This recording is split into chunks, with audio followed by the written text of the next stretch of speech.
Hey, I am Jayprakash Singh from संज्ञान English Raniganj waste Bengal. जी हाँ, आज का हमारा टॉपिक नाउन है, जहाँ पर हम नाउन के दूसरे पार्ट पे नाउन को फर्दर डिस्कस करेंगे। पिछले वीडियो में हमने जाना कि नाउन को कैसे आइडेंटिफाई किया जाए, हम नाउन की पहचान करना सीखे, जहाँ पर हमने बात की कि नाउन को अगर एक वर्ड को नाउन होना है तो उसे हमारे सेंटेंस में सब्जेक्ट और ऑब्जेक्ट होना होगा इन मैंडेटरी केस। उसे मैंडेटरली हमारे सेंटेंस का या सब्जेक्ट या ऑब्जेक्ट का फंक्शन करना होगा। तो हमने सब्जेक्ट और ऑब्जेक्ट को भी जाना सेशन में। चलिए, हमने कहा कि हर एक वर्ड नाउन है बरसते कि वो सेंटेंस में सब्जेक्ट या ऑब्जेक्ट हो। लेकिन नाउन दिखने वाले वर्ड भी कभी कभी नाउन नहीं हो सकते, उसी तरह जब वो सब्जेक्ट और ऑब्जेक्ट ना हो। थोड़ा समझते हैं। सी वेंट होम एक सेंटेंस है। इस सेंटेंस में होम हमें हमेशा एक जगह का नाम दिख रहा है और ये हमें नाउन लगेगा, बट इस जगह पे ये होम नाउन नहीं है क्योंकि इसने ऑब्जेक्ट का भी काम नहीं किया। क्योंकि ऑब्जेक्ट क्या होता है, सबसे पहले ऑब्जेक्ट के बारे में हम लोगों ने बहुत सारे की बात की है, लेकिन अगर सेंटेंस में ऑब्जेक्ट को जानना है तो हम सवाल कर लेते हैं व्हाट से, या हम सवाल कर लेते हैं whom से। अगर वो व्हाट और whom का आंसर है तो वो ऑब्जेक्ट है। तो इस सेंटेंस में सी वेंट होम में ना ही व्हाट से ना ही whom से क्वेश्चन हो रहा है, ना उसका आंसर है होम। होम आंसर है वेयर का, और वेयर यानी कि एक्शन के होने की जगह को बताता है, और इस तरह से होम एडवर्ब हो जाता है। सिमिलरली दूसरे सेंटेंस में दे रीच्ड दिल्ली यस्टरडे, इस सेंटेंस में दिल्ली और यस्टरडे दो एडवर्ब है। चूंकि दिल्ली हमें यहाँ पर दिख रहा है एक नाउन, और जो कि नाउन लगे, लेकिन इस सेंटेंस में जब इस कॉन्टेक्स्ट में जब ये यूज हुआ है दे रीच्ड दिल्ली में, रीच्ड जो एक्शन वर्ब है, इस एक्शन वर्ड के कॉन्टेक्स्ट में जब हम सवाल करते हैं तो दिल्ली आंसर है वापस फिर से वेयर का, और वेयर यानी बताता है एक्शन के होने की जगह, एक्शन कहाँ हुआ, फिर से यहाँ पर ये एडवर्ब है। यस्टरडे बताता व्हेन यानी कि एक्शन के होने का समय, यानी adverb of time, adverb of place, adverb of time. उसी तरह से अगर आपसे मैं कहूँ कि आपको बताना है आज मेरा बर्थडे है, तो हम बोलचाल की भाषा में स्पोकन इंग्लिश में बोल देते हैं टुडे इज़ माय बर्थडे। मैं आपको बताते चलूँ कि चाहे वो कोई भी भाषा हो, हिंदी हो, इंग्लिश हो, या कोई भी भाषा बोली जाने वाली भाषा है, बोलते वक्त और लिखते वक्त बहुत ही अंतर होता है। बोलते वक्त हम कुछ भी बोलते हैं क्योंकि जब हम बोल रहे होते हैं तो बोलते वक्त सामने वाले के पास होते हैं और हम अपने भाव भंगी से चीज़ों को समझा सकते हैं, लेकिन लिखते वक्त वो चीज़ें वो नहीं होती हैं। हमें अगर ग्रामेटिकली देखें तो ये सेंटेंस जो कि बिल्कुल सही लग रहा होगा आपको, ये गलत है। चूँकि मैंने बताया कि सेंटेंस में सब्जेक्ट हमेशा या तो नाउन या तो प्रोनाउन होगा, और टुडे इस सेंटेंस में ना ही नाउन है ना ही प्रोनाउन है। टुडे एडवर्ब है, एडवर्ब ऑफ टाइम, अभी अभी हमने जाना। तो इसलिए यह सेंटेंस लिखना गलत है। हमें लिखना होगा किसी नाउन या प्रोनाउन से सेंटेंस को, तो प्रोनाउन हम इट का इस्तेमाल करेंगे और कहेंगे it is my birthday, my birthday today, it is my birthday, it is my birthday today. Today को हम यहाँ लास्ट में रखेंगे। So it is my birthday today कहना सही होगा। सेंटेंस को ऐसा लिखेंगे, मैंने यहाँ लिखा नहीं, आप समझ लेंगे, it is my birthday today, ऐसा लिखना सही होगा। तो इस तरह से नाउन की समझ को हमने देखी।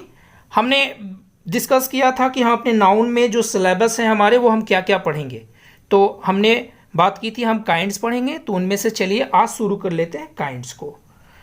देखिए, नाउन के काइंड्स की जब बात करें तो हमने काफ़ी कुछ पढ़ रखा है। There are 5 kinds of noun, हमने उनके डिफिनीशन भी पढ़ रखे हैं। लेकिन मैं अभी फिर से इस वीडियो की शुरुआत में ही आपसे कहूं कि आप कॉम्पिटिटिव एग्जाम्स की तैयारियां कर रहे हैं, बहुत बार नाउन को पढ़ चुके हैं, लेकिन संज्ञान इंग्लिश के साथ बने रहें। आपको फिर से दोबारा नाउन की पढ़ने की ज़रूरत नहीं होगी, क्योंकि हम यहाँ चीज़ों को और रूल्स को रटेंगे नहीं, बिल्कुल अलग तरीके से, अलग ढंग से जानेंगे, कॉन्सेप्चुअल बेसिस पे काम करेंगे, जहाँ कॉन्सेप्ट बिल्कुल क्लियर हो। इसलिए मेरे वीडियोस को आप बिना स्किप किए एंड तक जरूर देखें।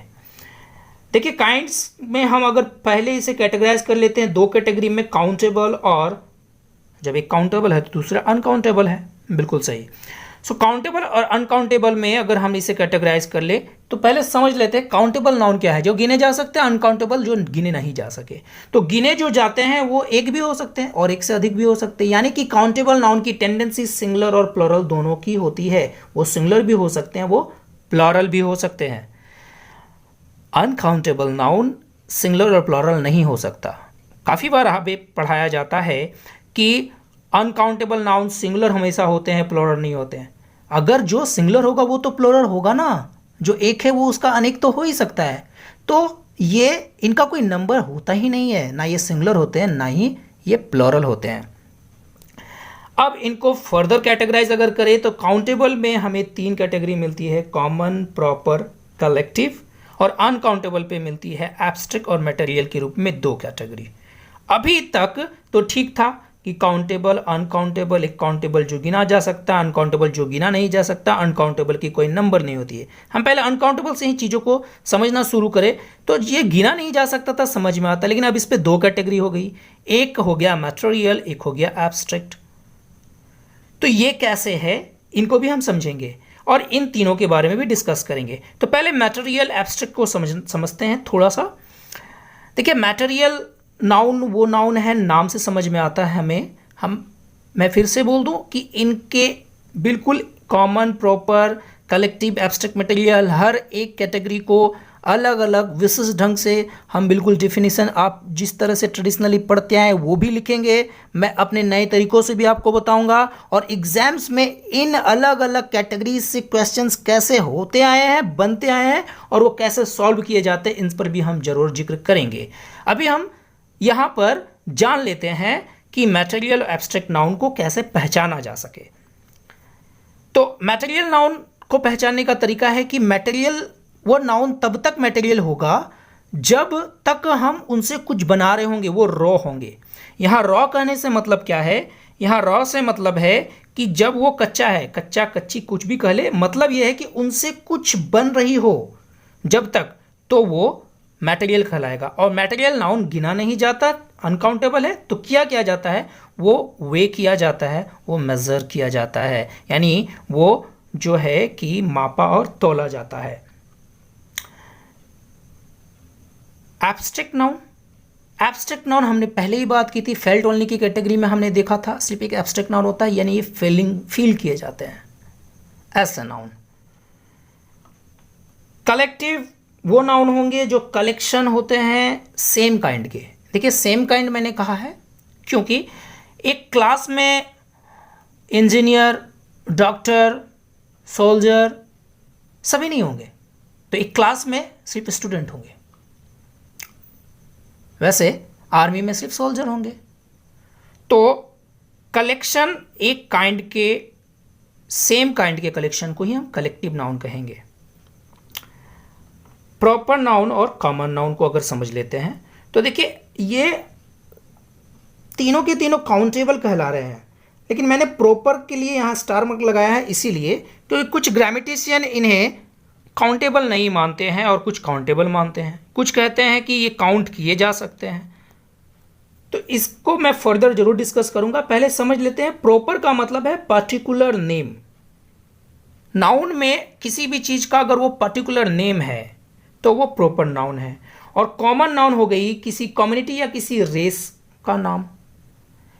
कॉमन नाउन किसी कम्युनिटी या किसी रेस में, उस कम्युनिटी, इस रेस में से किसी एक, एनी, या उस कम्युनिटी और उस रेस के सभी के बारे में बात कर सकता है, कभी कभी कुछ के बारे में बात कर सकता है। आगे हम फर्दर डिटेल्स करके देखेंगे किस तरीके से। चलिए इन चीज़ों को थोड़ा और अच्छी तरीके से समझते हैं। यहाँ पर कुछ एग्जाम्पल हमने जो लिखे हैं, हमने लिखा मटेरियल के लिए gold, water, rice, iron, paper, आप बचपन से पढ़ते आ रहे हैं। हमने एब्स्ट्रैक्ट के लिए लिख दिया मोमेंट, ब्यूटी। हमने कलेक्टिव के लिए लिख दिया क्लास, आर्मी, टीम। हमने प्रॉपर के लिए बता दिया जैसे शहरी, जैसे दिल्ली। हमने कॉमन के लिए कह दिया डॉग, काउबॉय। ये आप लोग हम सभी बचपन से पढ़ते आ रहे हैं।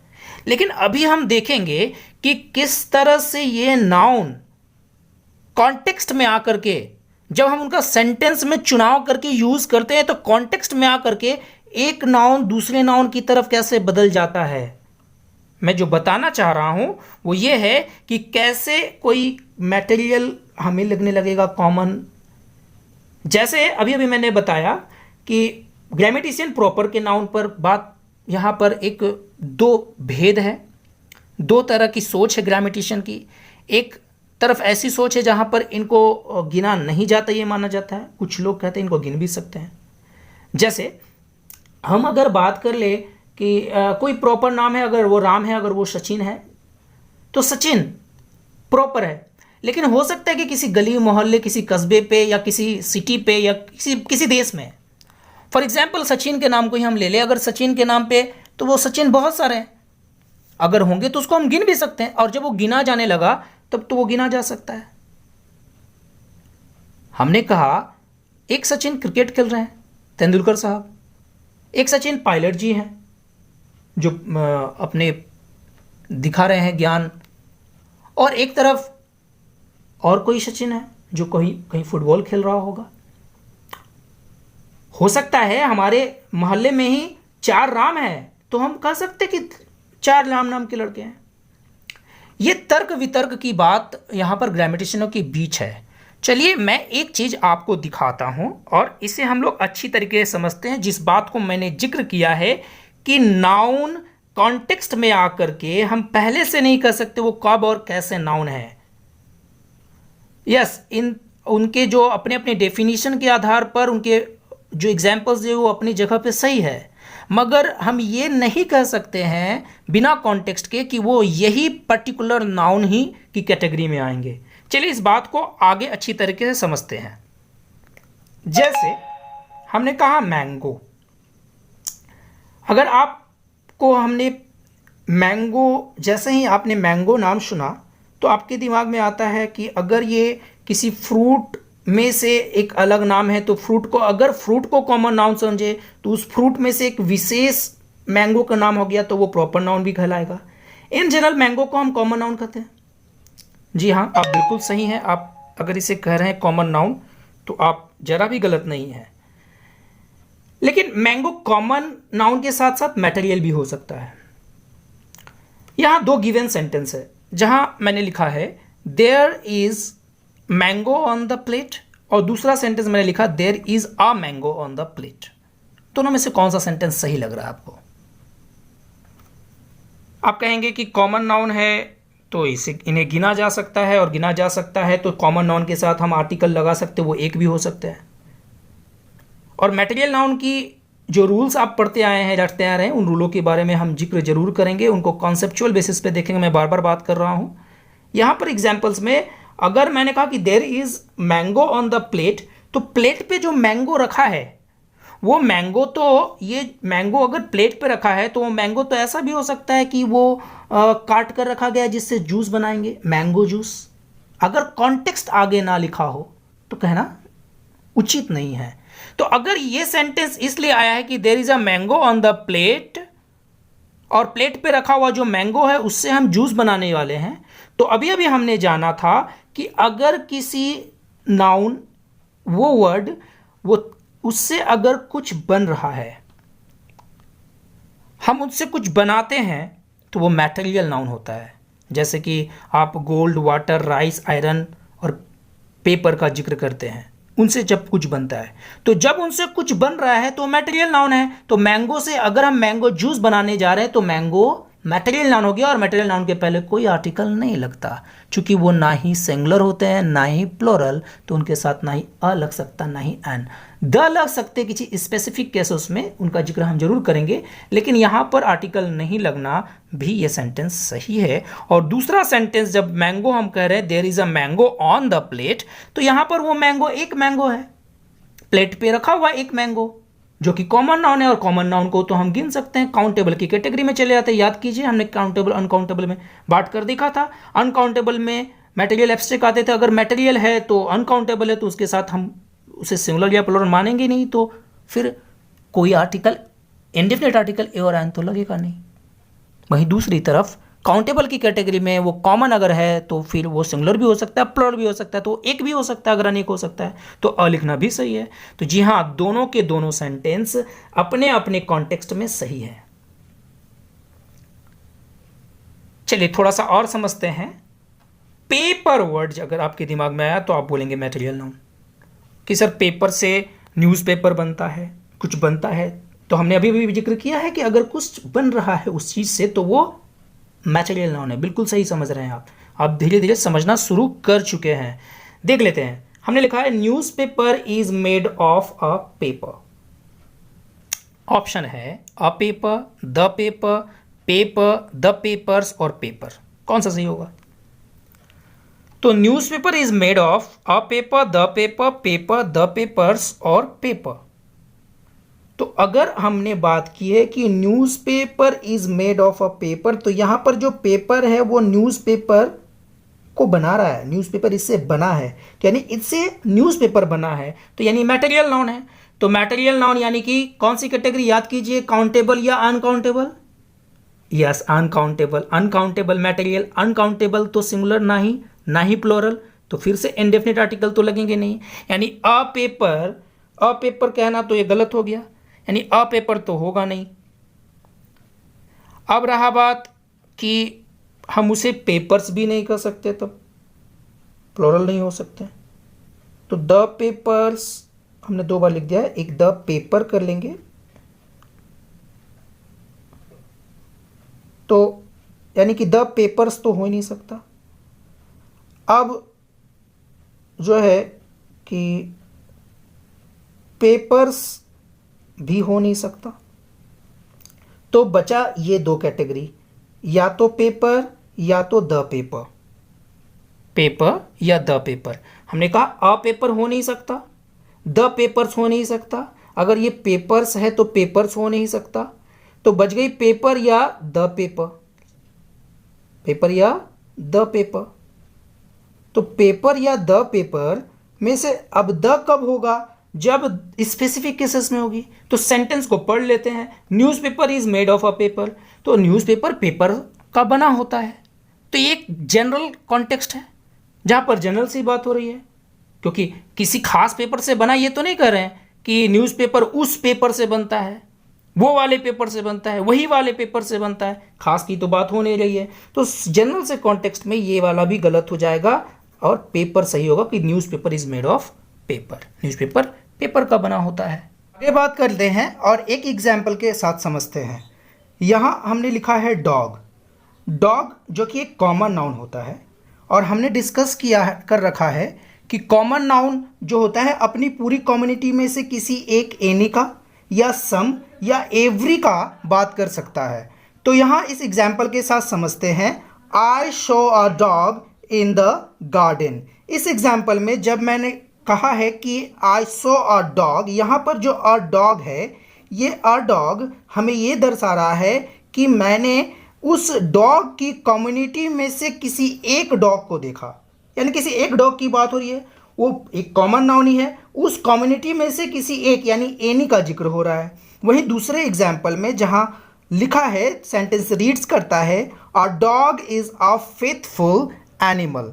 अब इस वाले सेंटेंस में एक डॉग जो है फेथफुल एनिमल होता है, तो एक डॉग से किसी एक डॉग की तो बात नहीं हो रही है, यानी कि बाकी डॉग नहीं होते हैं फेथफुल एनिमल, ऐसा नहीं है। यहाँ पर जो डॉग की कम्युनिटी है उस पूरी की पूरी कम्युनिटी यानी एवरी का जिक्र हुआ है, यानी कॉमन नाउन उस कम्युनिटी के किसी एक एनी का जिक्र कर सकता है, कॉमन नाउन उस कम्युनिटी के पूरे होल कम्युनिटी यानी एवरी को भी हमें जो है डिनोट्स कर सकता है। एक एग्जाम्पल मैं ऐसे आपको बताऊं, अगर जैसे मान लीजिए मैंने कहा कि लड़के बाहर पे खड़े हैं, लड़के बाहर पे खड़े हैं, तो यहाँ पर लड़के से मतलब तो ये नहीं कि सारे लड़के, दुनिया जहान के सारे लड़के बाहर पे खड़े हैं या कोई एक खड़ा है, तो वो भी कॉमन है, तो वहाँ कुछ की बात हो रही है। लेकिन जब मैंने कहा, ध्यान से सुनेंगे, अगर जब मैंने कहा कि लड़के अपेक्षाकृत लड़कियों की से मजबूत होते हैं, मैंने कहा कि लड़के अपेक्षाकृत लड़कियों से मजबूत होते हैं, यानी लड़कियों की तुलना में लड़के मजबूत होते हैं, ऐसा मैंने अगर जब कहा है, इसे माइंड ना करेंगे, मैं लड़कियों को नीचा नहीं दिखाना चाह रहा, जैसे एक एग्जाम्पल के रूप में मैं बता रहा हूँ, यहाँ ये समझेंगे। तो इस लाइन पे मैंने क्या कहा है, मैंने ना ही जो है कि किसी कस्बे, किसी टाउन, किसी मोहल्ले के लड़कों की बात की है, ना ही मैंने इंडिया के लड़कों की बात की, या मैंने सिर्फ अमेरिका के लड़कों की तो बात नहीं की है। मेरे इस सेंटेंस में क्या हो रहा है कि इस कॉन्टेक्स्ट में मैंने लड़कों कह करके, लड़के कह करके, यानी कि दुनिया जहान के जितने लड़के हैं, यानी उस लड़के की कम्युनिटी के सारे एवरी की बात की है और उनकी तुलना सारी लड़कियों से कर दी है। Did I make it clear? आप जरूर समझ रहे हैं। एक और एग्जाम्पल के साथ इन चीज़ों को अच्छी तरह से समझते हैं।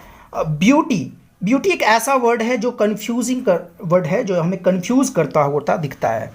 अगर ब्यूटी को अगर हम थोड़ा सा टटोले देखें तो हम समझ सकते हैं कि ब्यूटी देखी नहीं जा सकती है। अगर आप कहते हैं कि ब्यूटी देखी जा सकती है तो ये बिल्कुल गलत है, क्योंकि अगर आप सोच कर देखें, अगर ब्यूटी देखी जा सकती तो हर कोई को हर एक चीज़ उतनी ही खूबसूरत लगती जितना किसी एक को लग रही है। ऐसा तो होता नहीं है। किसी के नज़रिए में कोई चीज़ बहुत ज़्यादा खूबसूरत है, किसी के नज़रिए में वो चीज़ खूबसूरत नहीं, दूसरी चीज़ खूबसूरत है। फॉर एन एग्जाम्पल मैं अगर कहूँ कि कोई एक लड़का कहता है कि देखो मेरी गर्लफ्रेंड कितनी खूबसूरत है, वहीं दूसरे वाला लड़का कहता है मेरी वाली को देखो। अब जज करे कौन? जज तो कोई नहीं कर सकता। जज भी जो करता है वो भी उसका भी नजरिया अलग हो सकता है। यानी ब्यूटी अगर देखी जा सकती है सबको एक जैसी दिखती। मैं अगर आपको समझा पा रहा हूँ, देखिए वीडियो को ज़्यादा लंबा नहीं करेंगे। जब हम लोग इन डिटेल्स में पढ़ते चले जाएंगे कैटेगरीज को एक एक बाइज करके विशिष्ट तौर पर, तो वहाँ पर एब्स्ट्रैक्ट नाउन का जिक्र करेंगे, तो वहाँ बिल्कुल इन डिटेल्स में आपको समझने का हम लोग प्रयास करेंगे। अभी पहचानने के तौर पर हम अगर बात करें तो ब्यूटी एब्स्ट्रैक्ट नाउन है, जहाँ पर इस एग्जाम्पल के साथ आप समझिए, मैंने कहा है Ananya has beauty, Aishwarya Rai has beauty, Tanushree Dutta has beauty. यहाँ हम नहीं कह सकते मेनी ब्यूटी, हम नहीं कह सकते अ ब्यूटी। क्यों? क्योंकि हमने पढ़ा है एब्स्ट्रैक्ट नाउन, याद कीजिए किस कैटेगरी पे जाता है? अनकाउंटेबल वाले, यानी वो काउंट नहीं किए जा सकते, यानी ना ही वो सिंगुलर होते हैं ना ही प्लूरल होते हैं। तो हम उसे अ ब्यूटी भी नहीं कह सकते हैं, मेनी ब्यूटी भी नहीं कह सकते, यानी अनन्या हैज़ ब्यूटी कहना बिल्कुल सही होगा।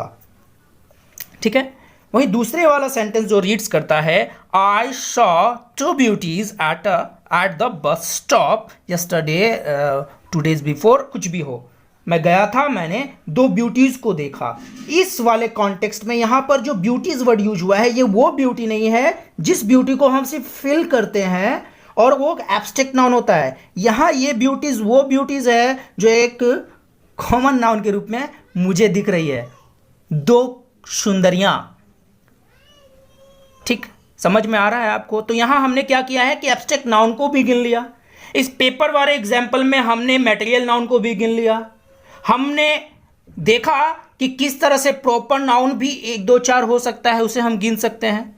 जैसे कि हमने जिक्र किया था कि एक प्रॉपर नाउन जो है वो पर्टिकुलर नेम होता है, जहां पर लड़ाई चल रही है कि इसे गिना भी जा सकता है, किसी कोई कहते नहीं गिना जा सकता है। अगर मान लीजिए कि सचिन वाले एग्जाम्पल के साथ, अगर सचिन, कोई एक सचिन जो तेंदुलकर साहब वो क्रिकेट खेलते हैं, कोई एक सचिन पायलट जी हैं जो अपना ज्ञानवर्धन दिखा रहे हैं, और दूसरी तरफ कोई एक सचिन होगा वो फुटबॉल खेल रहा होगा, या कोई एक सचिन हमारे जैसे आम इंसान भी होगा, और इस तरह के सैकड़ों सचिन भी हो सकते हैं। या हमारे एक जो है कि कस्बे में, एक हमारे टाउन में, या यूं कह ले कि हमारे एक लोकेलिटी में ही 4 या 5 या 10 श्याम या राम या टॉम नाम का लड़का भी हो सकता है, तो हम उसे गिन सकते हैं, तब वो गिना जा सकता है।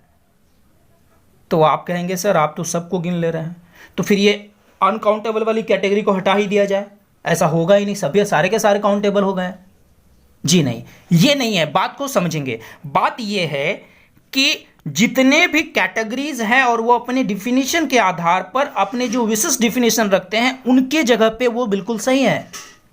यानी मैं जो समझाना चाह रहा हूं आपको कि एक मटेरियल नाउन तब तक मटेरियल होगा जब तक वो रॉ है, रॉ यानी कि जब तक वो उससे कोई चीज बन रही है, तब उसे गिना नहीं जाएगा, तब उसे मापा या तोला जाएगा, तब तक वो मटेरियल नाउन है। जैसे उसे गिना जाने लगा तब वो मटेरियल नाउन रहा ही नहीं, वो कॉमन बन गया।